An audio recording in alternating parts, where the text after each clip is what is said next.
Saudara, Partai Keadilan Sejahtera sebagai partai dengan perolehan suara dan kursi terbanyak di DPRD Jakarta menyatakan mengusung kadernya yakni Sohibul Iman sebagai bakal calon gubernur Jakarta. Dengan sikap PKS ini bagaimana dengan potensi poros koalisi pertarungan Pilgub Jakarta dan siapa kandidat yang menguat untuk maju di Pilkada Jakarta? Pagi ini saudara kita akan membahasnya dengan sejumlah narasumber yang sudah hadir ke studio. Di antaranya ada Direktur Eksekutif Trias Politika, sudah ada Mas Agung Baskoro. Selamat pagi Mas Agung. Pagi Mbak Adisti. Ya, kita nanti akan membahas soal Pilgub Jakarta yang semakin menggemaskan. Ya.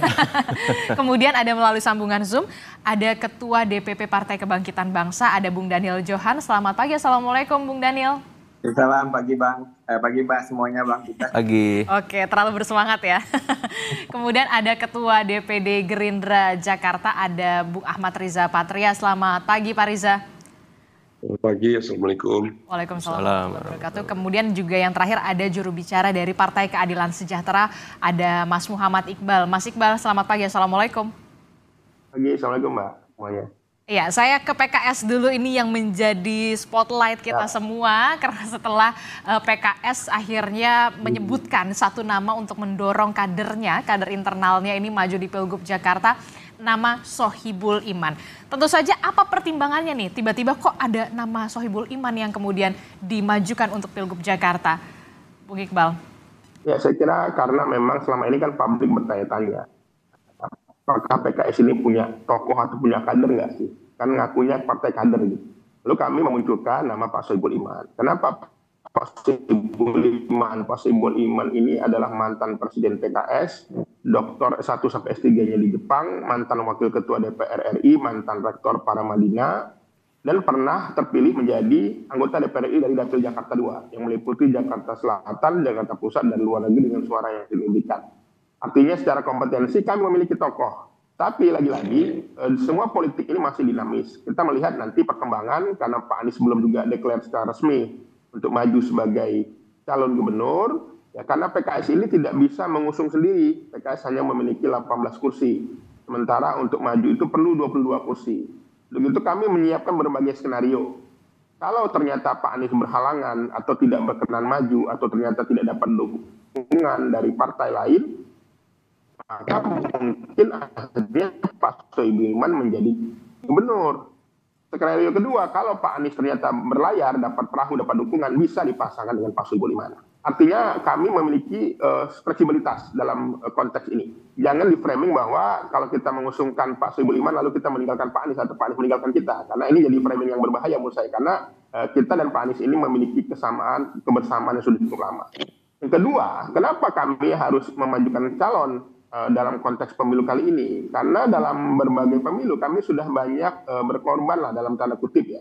Ketika pemilihan Pilkada Jakarta 2019 kami menjadi ketua tim sukses. Lalu ketika Pak Sandi maju sebagai wapres, lalu kursinya kosong, kami juga tidak mendapatkannya. Lalu ketika Pilpres kami memiliki kesempatan untuk juga mencalonkan tokoh, kami juga tidak memajukannya. Kami memilih mendukung Pak Anies.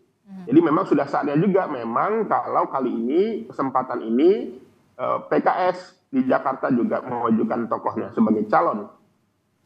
Demikian. Oke, jadi nggak mau kena prank sampai 2 kali lah ya, intinya PKS begitu ya? Mas Iqbal?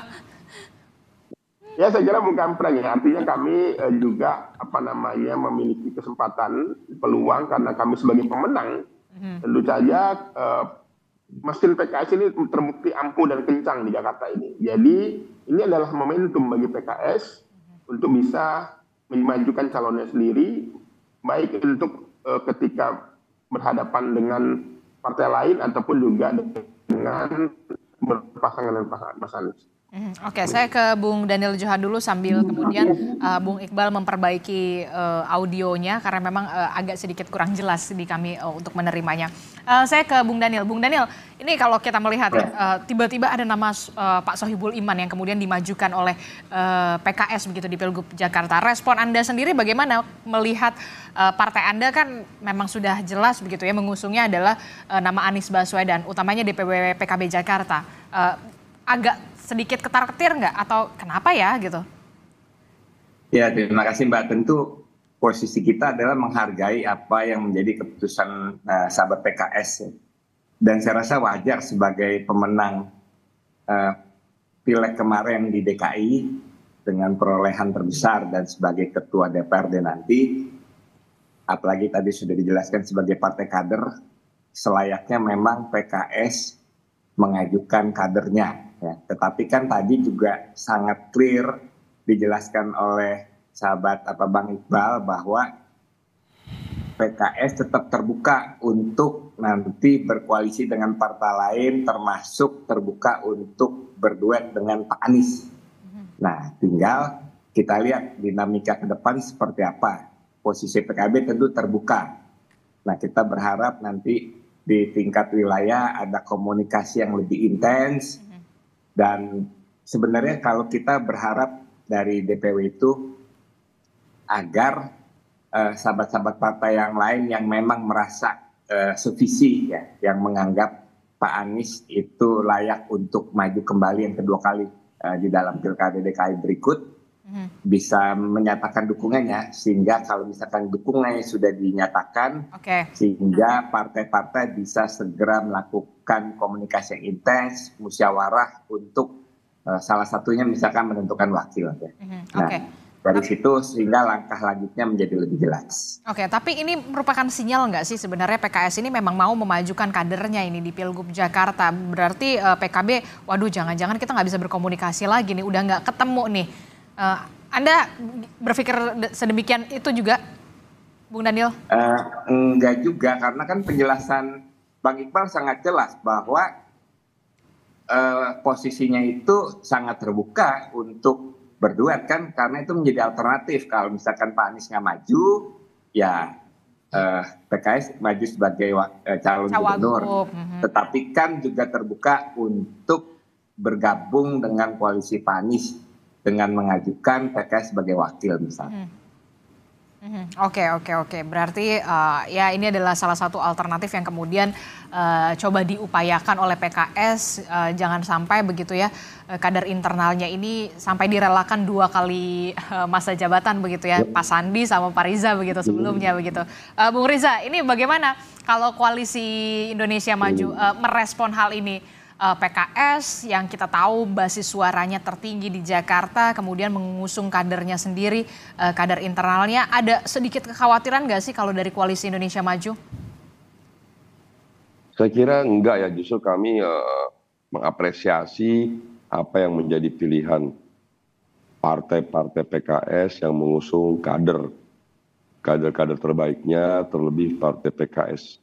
Dikenal sebagai partai kader, dan juga 2024 ini PKS menjadi pemenang di DPRD DKI Jakarta ya, di DKI Jakarta. Jadi memang sudah saatnya PKS bisa mengusung kader terbaiknya. Dan Mas Sohibul Iman adalah juga tokoh ya yang luar biasa di PKS. Jadi kami mengapresiasi pilihan PKS karena memang PKS punya kader-kader yang baik yang juga bisa dihadirkan dalam pilkada di DKI Jakarta. Jadi saya kira ini satu yang baik, dan juga ya tentu harapan kita apa yang menjadi pilihan PKS ini juga menjadi pilihan yang baik ya. Dan kami senang dari Kim juga kita punya calon-calon baru dari partai lain ya. Sehingga Kim juga yang sekarang dari Partai Gerindra sudah mengusung Kak Emil, juga punya lawan kompetisi, yaitu Sohibul Iman, yaitu tokoh PKS, kader PKS yang baik. Tapi memang Koalisi Indonesia Maju memang sudah sepakat bulat kalau misalkan akan mengusung RK di Pilgub Jakarta. Tampaknya Golkar kemarin beberapa waktu lalu Bung Doli mengatakan RK ini memang cocoknya potensinya menangnya di Jabar, bukan di Jakarta. Ya memang Golkar itu merekomendasikan atau memberi surat tugas 2 ya kepada Kang Emil, yaitu di Jabar dan di DKI Jakarta. Nah, Partai Gerindra melihat Kang Emil tidak hanya kuat dan baik di Jabar, tapi juga kuat dan baik di DKI Jakarta. Itulah sebabnya kenapa Gerindra merekomendasikan atau mengusulkan Kang Emil juga maju di DKI Jakarta. Jadi saya kira tokoh-tokoh seperti inilah nanti insya Allah yang dapat berkompetisi di berbagai pilkada termasuk di DKI Jakarta. Kita tunggu saja nanti pilihan koalisi partai-partai nanti yang akan bergabung dengan Partai Gerindra dalam mengusung pasangan calon di DKI Jakarta. Oke, saya ke Mas Agung. Mas Agung, ini Anda melihat bagaimana tiba-tiba begitu, tidak secara tiba-tiba, tapi kemudian ada nama Sohibul Iman begitu dari Partai Keadilan Sejahtera yang kemudian dimajukan di Pilgub Jakarta, entah itu menjadi cawagup atau menjadi cagup. Nah, pertanyaannya kan pasti kita tahu kan PKS ini merupakan kawan lekat dari Anies Baswedan. Sebenarnya apa yang terjadi dengan PKS ini? Ada apa denganmu? Iya, pertama saya senang ya karena Kompas TV menghadirkan 3 narasumber, sedikit banyak ini memberikan arahan sebagai simulasi awal kemungkinan poros di Pilgub Jakarta nanti bisa jadi 3 ini.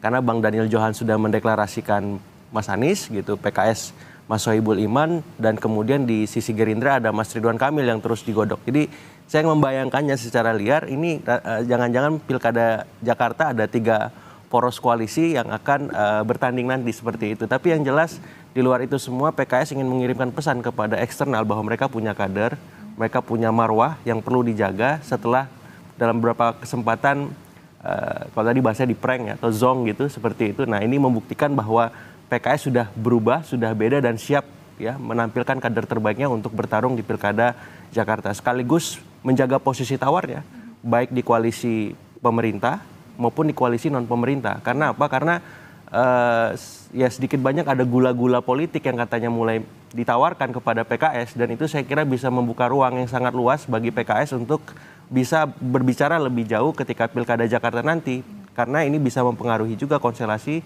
nasional. Sedikit banyak ya suka atau tidak tadi sudah dijelaskan, Jakarta ini kan magnet pusat dari politik kita gitu. Jadi kalau ini memang bisa menjadi parameter yang kuat bagi PKS untuk menancapkan posisinya secara strategis, ini menjadi awalan bagi Mas Iqbal bahwa Mas Sohibul ini bukan sekedar calon, tapi juga bisa menjadi daya tawar mereka ke koalisi keberlanjutan seperti itu. Jadi memang ada beberapa peluang yang kemudian tampaknya PKS ini sudah cukup percaya diri, punya daya tawar khususnya karena memang kekuatan politiknya di Jakarta. Ada poros ketiga, kemudian yang kemudian dimungkinkan terbuka, ataukah kemudian juga ini ada upaya untuk memecah suara dari Anies Baswedan? Oke, karena secara demografi politik sebenarnya ketika nama Anies dimajukan oleh PKB, maka yang dibutuhkan wakil yang bisa mengambil simpati di Jakarta Utara dan Jakarta Barat. Karena kenapa di Jakarta Utara dan Jakarta Barat? Karena sementara ini kelemahan Anies di sana, basisnya dari waktu ke waktu, baik di 2017 maupun di Pilpres kemarin seperti itu. Nah, kalau misalkan PKB sudah mendeklarasikan Anies, otomatis PKB butuhnya bukan dari PKS dalam tanda petik nih. Ya, begitu juga ketika PKS sudah mendeklarasikan Sohibul Iman, otomatis PKS bukan butuhnya Anies, karena dua kandidat tadi saling beririsan ya secara massa gitu, tidak melengkapi. Nah, beda halnya ketika misalkan Ridwan Kamil muncul atau nama lain yang dimajukan oleh koalisi keberlanjutan seperti itu. Jadi paling tidak ini bisa punya kans untuk memenangkan Pilkada Jakarta tersebut. Tapi kita kan tahu ini PKS punya mesin yang tangguh, yang kuat ya. Dia bisa membolak-balik hasil survei berapa kali kesempatan seperti itu. Bahkan ketika Mas Sohibul dimajukan itu sebenarnya menguatkan, mengafirmasi bahwa fatsun politik PKS bukan sebatas elektabilitas saja, tapi ada akseptabilitas. Ini yang tidak biasa. Tapi ya ini juga bisa jadi plus minus gitu. Karena akseptabilitas dalam konteks demokrasi modern seperti sekarang itu punya penantang kuat namanya elektabilitas gitu. Kalau misalkan PKS tidak bisa mengkonversi akseptabilitas ini kepada mesin-mesin elektoralnya, bisa jadi PKS gigit jari nanti di Pilkada Jakarta, padahal mereka pemenangnya di sini seperti itu. Jangan sampai gigit jari untuk ketiga kalinya ya, karena hat-trick ya. Begitu, oke. Nah tadi menarik ya Mas Agung, Anda melihat kalau misalkan sosok Anies Baswedan ini kurang elektabilitasnya ini di Jakarta Utara dan juga Jakarta Barat. Nah, kalau menurut Anda, siapa sebenarnya sosok yang paling berpeluang untuk menutupi kekurangan Anies Baswedan di Utara dan juga di Barat? Ya, kalau saya sebut nama Kaisang nanti bisa rame ya, karena kemarin sempat muncul nama itu kan, karena Kaisang ini kan pendorongnya PSI dan kita tahu basis PSI itu di sana kuat gitu. Dan saya berpikir kemarin ketika nama Kaisang muncul itu bisa menjadi sebatas jembatan rekonsiliasi ya. Setelah tapi kan sudah dibilang sudah Kaisang, tidak, gitu. Kaisang Anies dan saya ini berbeda. Berbeda, tapi saya masih melihat masih panjang perjalanan 1 bulan dalam politik itu, jadi semua kesempatan masih dibuka. Ataupun kalau tidak nama Kaisang dimajukan, mungkin ada alternatif lain seperti itu. Tapi siapa nama alternatif lain? Mungkin saya bisa tanyakan ke Bang Daniel Johan nanti sama Bang Riza Patria, karena kans paling besar berkoalisinya sementara per pagi ini saya melihat bukan ke PKS justru Mas Anies. Ya justru PKS juga bukan ke Mas Anies gitu. Jadi ini semacam apa ya? Ya karena memang gaya tarik politiknya sama gitu. Jadi kalau misalkan mereka berkumpul, saya khawatir bisa kalah.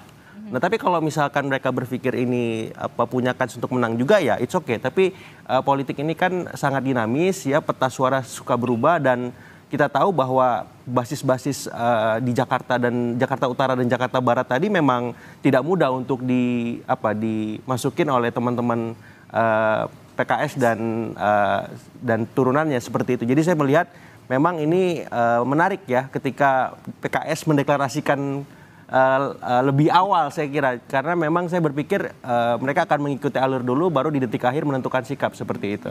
Seperti ya di detik-detik terakhir lah ya. Ya. Oke, saya ke Bung Daniel. Bung Daniel ini gimana Bung Daniel? Tampaknya Jakarta Utara dan juga Jakarta Barat ini kalau misalkan cawagup dari PKS ini agak malah justru ada potensi bisa gagal lagi begitu. Anda melihatnya, jadi siapa nih kira-kira yang pas untuk di Jakarta Barat dan juga Jakarta Utara kalau dari PKB? Ya tentu dengan PKS cocok lah kalau memang akan berkoalisi nanti. Tetapi kan selain PKS yang sempat mendukung Pak Anies kan juga ada PDIP. Dan kita paham PDIP sangat kuat di Jakarta Barat dan Jakarta Utara. Dan saya rasa PDIP tidak kekurangan kader nanti. Kalau misalkan emang juga akan mengajukan sebagai calon wakil dari Pak Anies. Ya sempat muncul kan nama Pak Ahok, sebenarnya sangat baik. Cuma kan secara peraturan tidak boleh Pak Ahok menjadi wakil lagi. Dia harus hanya yang sudah jadi gubernur hanya bisa calon sebagai. Tapi Mas Agung berbisik kayaknya sulit deh. Gimana? Kenapa sulit Mas Agung? Ada aturannya kan Mas? Ada aturannya kan. Kalau Ahok ya, artinya kan kader lain. Kader lain dari PDIP kan sangat cukup banyak lah yang akan memperkuat kemenangan nanti di Pilkada DKJ. Tinggal sama Mas Anies berarti. Oke, baik. Saya ke Mas Iqbal. Mas Iqbal ini gimana nih menanggapi dari analisa dari Mas Agung? Mas Agung mengatakan kalau misalkan Jakarta Utara dan juga Jakarta Barat ini perlu sosok yang agak berbeda begitu. PKS ini agak sulit masuk untuk di Jakarta Barat dan juga Jakarta Utara ini. Ya saya kira kalau tadi melihat peta bahwa memang di Jakarta ini PKS sebagai pemenang. Itu memang. Tetapi PKS tidak bisa memang mengusung sendiri. Makanya kita sedang mencari dinamika, ya sedang melakukan berbagai komunikasi politik dengan berbagai pihak, ya, dengan berbagai partai, termasuk dengan Mas Anies sendiri. Tetapi kalau seandainya Pak Anies dapat dukungan dari PKB atau Nasdem dan berpasangan dengan PKS, saya kira ini nggak melihat peta wilayah lagi. Karena Pak Anies ini pernah main di Liga 1, kira-kira gitu. Main di Liga 2, pasti dia akan sangat jago membawa bolanya gitu ya, kira-kira sangat populer gitu, sehingga sangat percaya diri kami seandainya pasangan Anies Sohibul ini bisa memenangkan Pilkada Jakarta.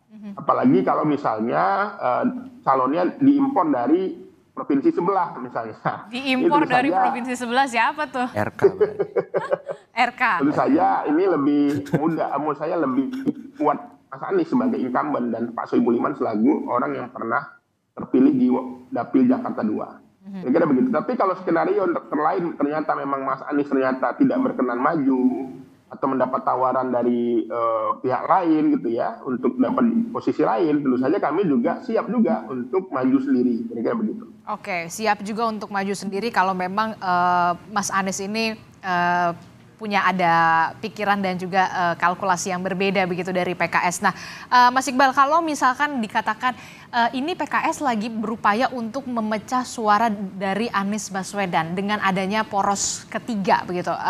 Bagaimana respon Anda, jawaban Anda soal ini? Saya kira ini belum final tentang poros ketiga. Kami masih memunculkan tokoh, lalu kami nanti bernegosiasi, berkomunikasi. Jadi feeling kami justru di Jakarta ini nanti nggak banyak poros, saya kira. Maksimal 2 aja lah, karena tadi surveinya cukup tinggi, popularitas cukup tinggi, dan tentu saja orang akan berhitung untuk berhadapan dengan PKS, apalagi bisa bergabung dengan Mas Anies, kira-kira gitu.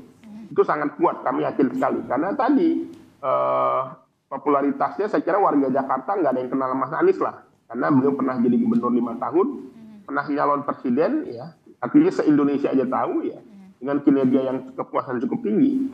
Tapi lagi-lagi kita melihat dalam politik itu kan ada banyak kejadian di last minute, dalam namanya teori tikungan Mandalika gitu ya. Untuk itu kami pun harus mengantisipasi. Seandainya tiba-tiba Mas Anies tidak bisa berlayar, tidak mau atau tidak jadi, atau dapat tawaran dari pihak lain untuk masuk jadi kabinet misalnya gitu ya. Lalu kami juga sebagai partai harus punya sikap, kami juga harus punya tokoh. Jadi kami memang melihat bahwa ini adalah momentum bagi PKS. Maka kami sejak awal sudah memberi pilihan ke Mas Anies. Mau masuk jadi kader, tidak perlu wakil dari PKS. Tapi kalau tidak berkenan jadi kader, maka ambillah wakil dari PKS. Kira-kira begitu. Oke, ada backup plan-nya lah ya, jangan sampai kemudian maju tanpa ada pelurunya begitu ya. Kalau dari PKS jangan sampai gigit jari sampai ketiga begitu. Nah, tapi begini, yang menarik juga ketika ada gula-gula politik begitu ya, yang tadi juga sudah disinggung oleh Mas Agung, benarkah PKS juga memunculkan nama Sohibul Iman ini juga sebagai daya tawar untuk bisa masuk ke koalisi pemerintahan yang sekarang setelah dalam tanda kutip puasa selama beberapa tahun ke belakang? Jangan dijawab dulu Mas Iqbal, tetaplah bersama kami di Sapa Indonesia Pagi.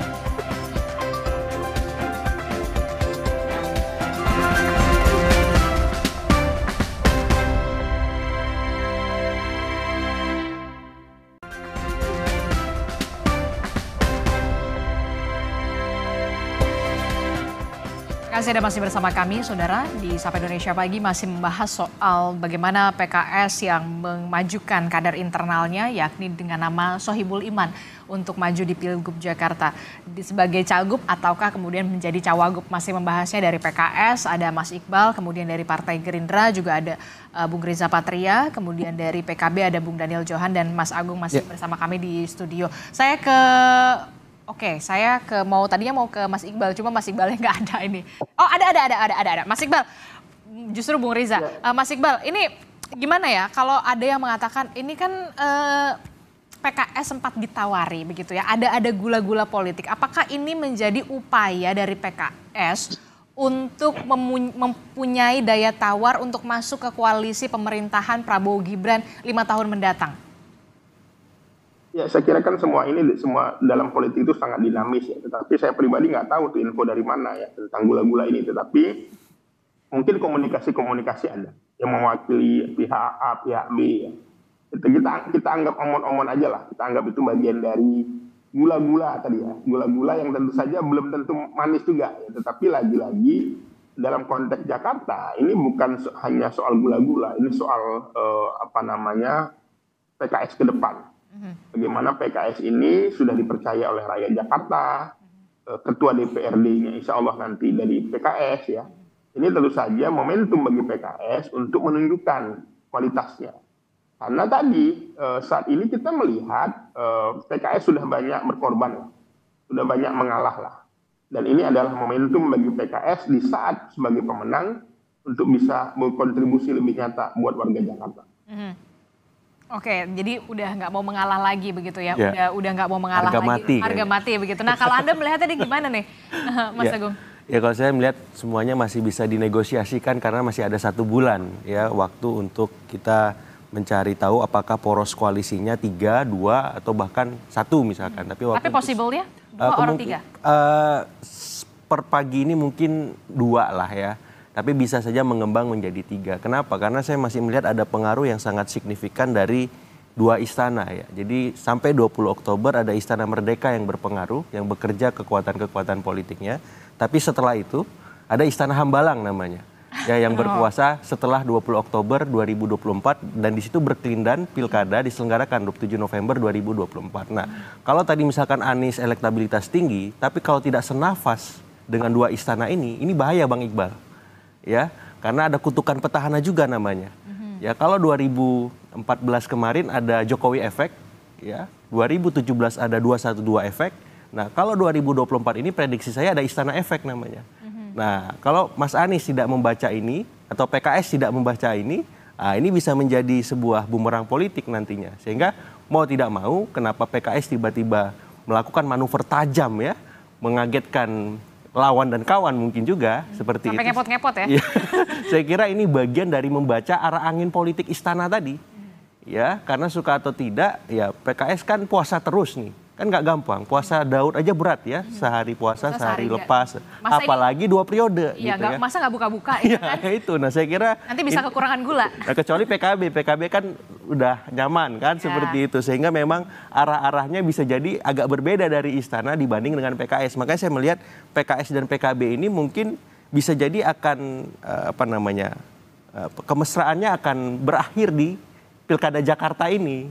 Ada kemungkinannya gitu, walaupun nanti kita uji 1 bulan ke depan seperti apa. Nah, yang kedua, saya melihat memang PKS bisa menjadi kunci bagaimana peta koalisi nanti akan terbentuk. Karena apa? Karena PKS punya basis yang jelas. Tadi kalau saya bilang Jakarta Utara, Jakarta Barat, maka di luar itu PKS punya kunci-kunci suara yang basis yang jelas. Siapa yang memegang PKS, maka dalam tanda petik kemenangan bisa pastikan mungkin di atas 50-60%. Tapi kalau ini tidak dilengkapi, hanya sebatas mengandalkan mesin PKS saja, ini bahaya.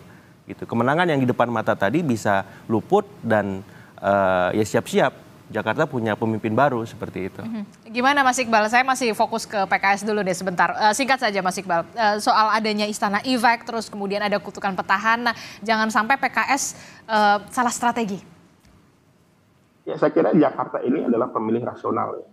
Artinya pemilih rasional itu dia akan tidak terlalu ngaruh lah kalau mau salah istana efek, siapa efek. Mereka akan memilih apakah calon ini memiliki kapasitas, memiliki pengalaman, dan memiliki rekam jejak yang baik. Saya kira warga Jakarta adalah orang yang tidak mudah dipengaruhi. Mereka memiliki rasionalitas yang tinggi. Makanya PKS juga selalu menang di daerah-daerah yang rasionalitas tinggi. Di daerah yang berpendidikan tinggi, di daerah perkotaan ya. Kita menang di beberapa kota, beberapa provinsi, itu juga di daerah-daerah yang memang basis-basis di mana di situ masyarakat nasional, pemilih rasional. Jadi kami optimis sekali dengan peta demografi Jakarta, dengan keragaman Jakarta, dan PKS optimis bisa diterima oleh warga Jakarta. Oke, saya ke Bung Riza. Bung Riza ini kan karena tadi Mas Agung sudah menyinggung-nyinggung soal istana efek begitu ya. Nah, nama Kaesang apakah juga memang sudah dimajukan untuk menjadi strategi yang sudah dikatakan sudah mendapatkan lampu hijau juga dari istana, baik Istana Merdeka dan juga Istana Hambalang, Bung Riza? Iya, nama Kaesang memang awalnya justru disampaikan oleh teman-teman dari PKB ya. Yang kebetulan PSI kan koalisi, bagian dari koalisi Indonesia Maju ya. Tentu bagi kami Mas Kaesang termasuk calon yang memiliki potensi ya di beberapa daerah, termasuk di DKI Jakarta. Nanti koalisi Indonesia Maju tentu akan menginventarisir ya beberapa nama yang potensial, termasuk Mas Kaesang. Jadi saya kira Mas Kaesang punya peluang dan kesempatan potensi yang besar ya, juga dibandingkan nama-nama lain nanti yang mungkin akan muncul. Jadi sekali lagi kami berterima kasih pada teman-teman PKB yang justru lebih awal ya mengusulkan nama Mas Kaesang di DKI Jakarta. Bagi kami sekali lagi nanti akan kami diskusikan lebih jauh, kami godok nama Mas Kaesang. Nah ini kan kalau kita lihat ya, Gerindra ini kan juga punya posisi daya tawar yang kita tahu cukup tinggi juga begitu ya. Tidak hanya di Pilpres tapi juga di Pileg. Nah kalau misalkan dari kader internalnya sendiri sebenarnya punya nggak sih memang kader potensial yang memang juga dimajukan sejumlah nama. Siapa sajakah mereka selain mungkin Kaesang juga bisa dikatakan adalah kader dari Ketua Umum PSI yang memang cukup potensial untuk maju di Pilgub Jakarta. Ya, pada bulan lalu DPD DKI Jakarta juga sudah diminta oleh DPP untuk mengusulkan nama ya dari internal ya. Kami sudah mengusulkan 4 nama, yaitu Mas Budi Jiwandono, Mbak Rahayu Saraswati, dan Mbak Rani Maulani, dan saya sendiri Ahmad Riza Patria. Kami mengusulkan 4 nama yang bisa diusulkan dalam Pilkada DKI Jakarta. Namun demikian kami DPD DKI Jakarta dan saya juga pribadi kader yang patuh dan taat mengikuti apa yang menjadi keputusan pimpinan partai Gerindra di DPP. Jadi sekali lagi kami semua kader partai Gerindra di seluruh Indonesia selalu dan terbiasa untuk patuh dan taat mengikuti kebijakan partai. Jadi sekali lagi siapapun nanti yang akan diusulkan oleh DPP partai sebagai calon gubernur maupun sebagai calon wakil gubernur, kami tidak hanya patuh taat dan mendukung, tapi kami juga akan bekerja keras secara maksimal dengan sumber daya yang kami miliki untuk memenangkan Pilkada DKI Jakarta. Sebagaimana kami juga sebelumnya di 2012 bersama dengan Gerindra bersama dengan PDIP memenangkan Pak Jokowi Ahok, dan 2017 Gerindra bersama PKS juga memenangkan Mas Anies dan Mas Sandi. Jadi insya Allah nanti 2024 ini Partai Gerindra dengan Partai Koalisi juga akan memenangkan pasangan calon yang diusulkan oleh Partai Koalisi DKI Jakarta, khususnya Gerindra dengan Partai Koalisinya. Oke. Saya ke Mas Agung. Mas Agung, ini kan kalau kita lihat ya, Gerindra ini sebenarnya punya kader-kader potensialnya. Bahkan tadi Bung Reza mengatakan ada 4 nama yang memang sudah disorongkan, salah satunya Bung Reza, Rahayu Saraswati, kemudian Budi Jiwandono begitu ya. Nah ini kalau kita melihat apakah Gerindra ini sudah cukup lah ya menang di Pilpres, tapi bagaimana? Apakah cukup juga punya ambisi juga untuk memenangkan Jakarta dengan mengimpor dalam tanda kutip sosok RK dari Jawa Barat dibawa ke Jakarta? Ya, pertama memang semua partai hari ini mempertimbangkan instrumen survei sebagai salah satu alasan mereka memberikan rekomendasi. Artinya memang kalau basisnya survei, 4 nama tadi memang dibandingkan RK akan sangat jauh secara elektabilitas. Sehingga munculnya nama RK itu sebagai sebuah keniscayaan dan kebutuhan politik dari Gerindra untuk memastikan Anies punya lawan sepadan ataupun figur lain seperti itu. Nah yang kedua memang 4 nama tadi memang idealnya kalau secara elektoral, basisnya elektabilitas, maka sementara ini kalau hasil survei kita rujuk paling ideal sebagai wakil. Apakah wakilnya RK, apakah wakilnya Anies, apakah wakil yang lain seperti itu. Yang jelas 4 nama tadi sementara ini wakil. Tapi kalau misalkan RK jadi masuk ke Jakarta, bukan sekedar on the way lagi, maka kans untuk memenangkan Pilkada Jakarta ini terbuka lebar di sisi Gerindra dan koalisi Indonesia Maju seperti itu. Sehingga ini bahaya bagi teman-teman Mas Anies ya atau PKS bahwa istana ini punya calon. Nah, kalau ini cocok dengan teman-teman PKB dengan Aniesnya, kemudian PKS dengan Mas Sohibul, ayo gabung. Tapi kalau enggak ya kita lawan ya. Kalau kita lawan ya siap-siap kalah seperti itu karena Gerindra punya track tadi ya. Bersama PDIP menang, bersama PKS menang. Nah, kira-kira Gerindra sama siapa nih untuk memenangkan hat-trick ketiga kalinya? Seperti itu. Jadi saya kira ini alarm bagi kubu yang seberang nih Bang Daniel dan Bang Iqbal. Nah, sekaligus ini tawaran juga sebenarnya bagi Bang Daniel dan Bang Iqbal, tertarik nggak gabung ke kita seperti itu. Bung Daniel, respon Anda langsung. Singkat saja. Ya, kan belum jelas juga apakah RK akan maju atau enggak. Tapi rasanya RK akan di Jawa Barat. Kenapa keyakinan Anda begitu kuat RK ini tetap akan berada di Jawa Barat? Karena memang gimana? Apa pertimbangan Anda mengatakan seperti itu? Signal yang beredar seperti itu. Signal yang beredar. Meskipun saya belum tahu, kita lihat aja ini nanti kayak apa. Oke, terakhir inilah yang kemudian bisa dikatakan menarik sekali untuk disimak, ada juga elektabilitas, kemudian juga akseptabilitas dan juga isitas gitu kan. Nah, ini yang harus diperhitungkan benar-benar untuk di Pilgub Jakarta. Nah, kalau terakhir nama Kaisang pasti kan potensial sekali. Betul. Apalagi juga mendapat restu lah ibaratnya dari istana, baik Istana Merdeka dan juga Istana Hambalang. Anda melihatnya possibility-nya untuk di November mendatang? Iya, karena Kaisang baru saja mengeluarkan statement dia berbeda dengan Anies, otomatis pilihan yang tersisa bersama dengan RK atau nama lain ketika diajukan oleh Koalisi Indonesia Maju. Nah, di titik inilah ini nggak mudah mencari figur yang sepadan melawan Anies Baswedan dalam waktu yang saya kira efektifnya mungkin tinggal 5 bulan, 4-5 bulan efektif. Dan di banyak survei yang kita baca, tren datanya itu pekerjaan memenangkan kandidat dengan waktu sesingkat itu di mana petahananya sangat kuat seperti Mas Anies, ya, elektabilitas kalau simulasi 2-3 nama 50%-an lebih, approval rating seperti Pak Jokowi 70-80%, itu nggak gampang. Jadi pekerjaan dua istana ini juga nggak mudah gitu. Karena Mas Anies juga punya track mengalahkan jagoannya istana atas nama Basuki Cahayapurnama ketika 2017. Tapi masalahnya itu satu istana. Nah, kalau dua istana teruji nggak Mas Anies? Kan seperti itu. Karena ini nggak gampang. Punya PR-nya lebih berat ya.